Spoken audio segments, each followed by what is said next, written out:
Следующая пара участников на старте. Участник под номером 57.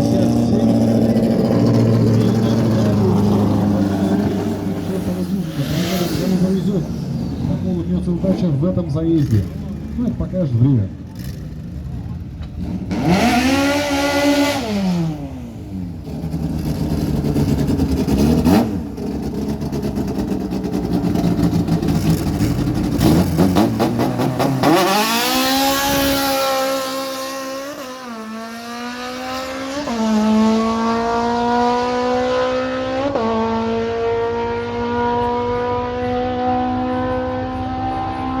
Итак, у нас есть результаты, и лучшее время в этом заезде показал участник под номером 13. Его время 12:188. Его оппонент номер 57 показал время 12:714.